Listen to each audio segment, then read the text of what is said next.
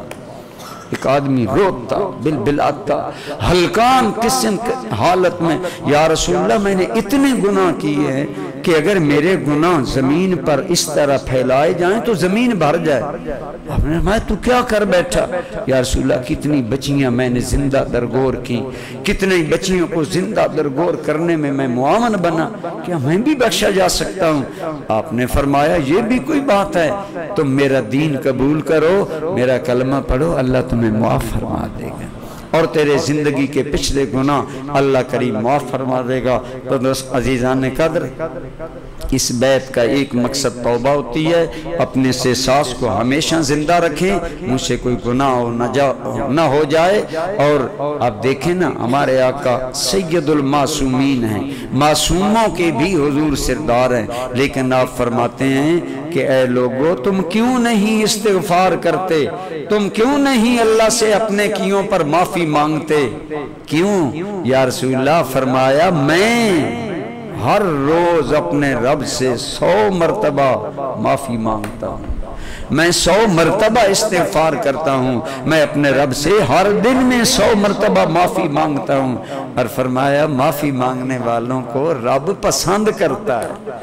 اللہ فرماتا ہے مجھے عزت کی قسم اگر تم نیک بن کر آؤ نا، مجھے اس سے اتنی خوشی نہیں جب تم گناہ لے کر آؤ اور پھر دل سے ندامت لے کر مجھ سے جب معافی مانگ رہے ہوتے ہو، تو اس وقت میں خوش ہوتا ہوں کہ میرا بندہ مانگ رہا ہے، میں عطا کر رہا ہوں۔ ہمارا رب وہ ہے جو معافی دینا پسند کرتا ہے۔ ان اللہ، حضور کی دعا ہے نا مشہور، اللہم انکا عفو تحب العفو فاعف عنا یا غفور، اے اللہ تو معاف کرنے والا ہے، معاف کرنے کو پسند کرتا ہے، بس ہمیں بھی معاف کر دے۔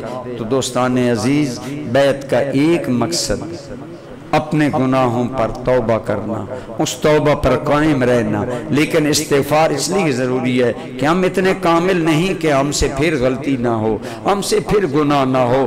سوچ میں بھی بعض اوقات گناہ ہوتا ہے۔ ایک بندہ چھوٹے قد کا ہے، آپ لمبے قد کے ہیں، آپ اس سے زیادہ حسین و جمیل ہیں، آپ کو سرو قد ملا، آپ کو گندمی گورا حسین سرخی مائل رنگ ملا، آپ ایک کالے رنگ کے بندے کو دیکھتے ہیں، آپ کے دل میں تھوڑا سا یہ خیال بھی اگر آیا کہ میں اس سے بہتر ہوں تو یہ بھی گناہ ہے، عند اللہ گناہ ہے، ہمیں پتہ ہی نہیں چلتا، بہت سے گناہ ہو جاتے ہیں۔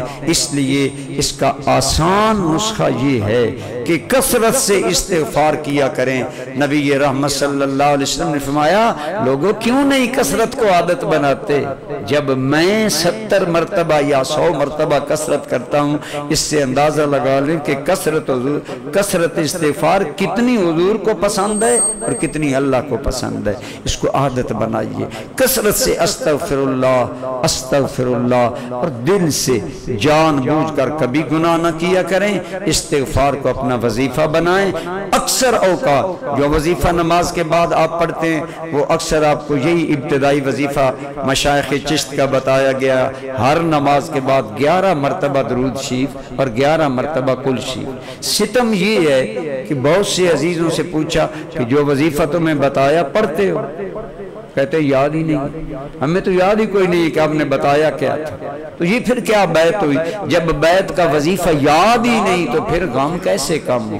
پھر پریشانیاں کیسے کم ہوں، پھر آپ کے دل میں روحانیت کیسے پیدا ہو؟ یہ پڑھنے سے روحانیت پیدا ہوتی ہے۔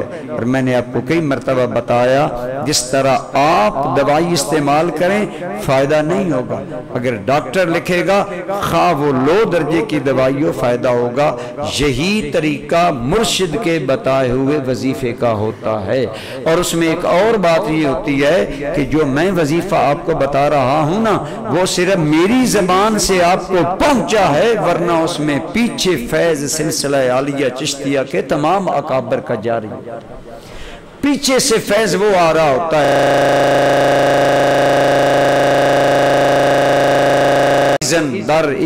در اذن آگے چلتا ہے۔